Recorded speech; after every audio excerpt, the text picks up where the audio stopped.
Hi, my name is Scotty Elliot and I'm the author of 3 wildlife novels set in Zimbabwe. And I'm here today to interview Beks Ndlovu, the CEO and founder of African Bush Camps. Beks, tell us a little bit about yourself. Scotty, I was one of those impatient kids that was very eager to get out into the workforce. So when I left school, I went straight into the safari industry and trained as a guide. And what inspired you to break away and start up African Bush Camps? So I had been through a number of different camps and traveling throughout Africa, including East Africa, and experienced a lot of safari camps and lodges. And what I really had the heart for was creating a special guides playground that would attract guides from all over Africa to come and share with their guests from all over the world. 10 years of African Bush Camps. Could you ever have imagined you'd be where you are today?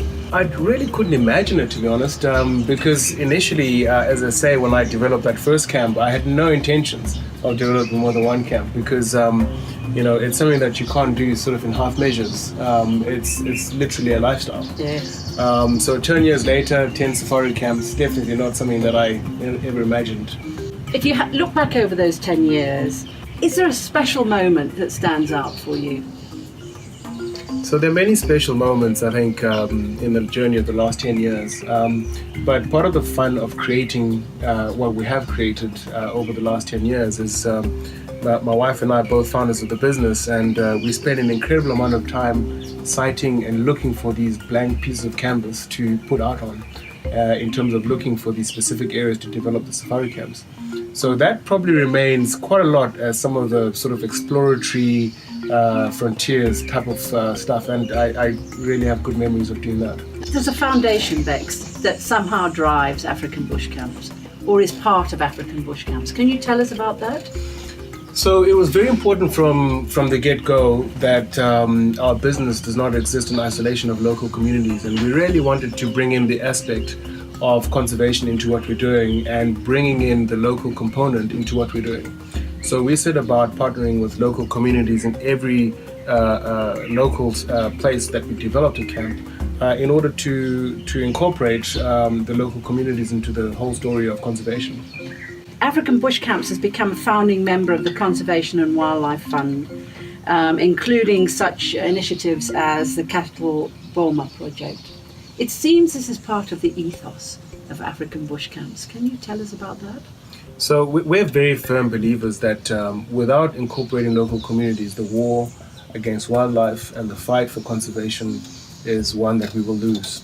There's various other trusts and conservation groups doing, other work in the line of conservation and community development. But what we really felt was that there was something lacking in a collaborative effort of people coming together and all having the same vision to avoid duplication of resources. We are clearly not winning the fight against the war on our wildlife, so something has to change. And I believe part of that change is a collaborative effort with other tour operators. In an interview with Air Zimbabwe magazine in 2011, you spoke of how tourism for Zimbabwe is the best tool for sustainable conservation because it has the ability to bounce back quickly and pay for itself, thereby justifying the existence of our wilderness areas. Have you changed from that view in any way?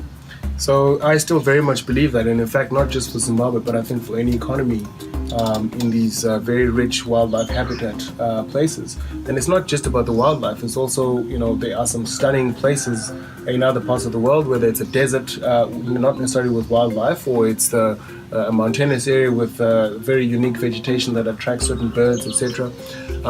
So I really think that, the expression of, tourism being a low-hanging fruit is in fact true, because like a switch, you can turn it back on, and as long as people feel secure and feel that there's a trusted service provider on the ground, people are very keen to explore and see the world. 10 years of African Bush Camps. 10 years. Where do you see it going in the next 10 years? I've never imagined to this date that I would like African Bush Camps to sort of take over Africa or anything like that, and I have no visions of that. I think my vision is to grow a tourism company that operates sustainably and can really make its mark in ensuring that Africa's wildlife can survive for the next century. I think we are at that tipping point now where commercial has to balance with conservation. And without the conservation efforts of what we're all doing, I don't believe that there's a tourism industry to be had. And the statistics are out there that 80% of people that visit Africa are visiting because the draw is wildlife. And one last question. If you could give yourself some advice 10 years ago, what would that advice be? There was a period of time about 5-6 years ago where we grew the business quite rapidly, very quickly in a short space of time, where we grew the business and then thereafter grew the structures around it to be able to cope with the growing business. And of course, that means working almost sort of 24 hours. And it puts a lot of strain on one's personal life, and it puts strain on the resources that you have in terms of your staff and your teams. So that would be the one thing that I would caution is organic, systematic growth, and to watch out for those growth spurts. Thanks very much, Beks. It's been a pleasure talking to you today. Thanks for sharing your memories with us. Thank you very much, Scotty.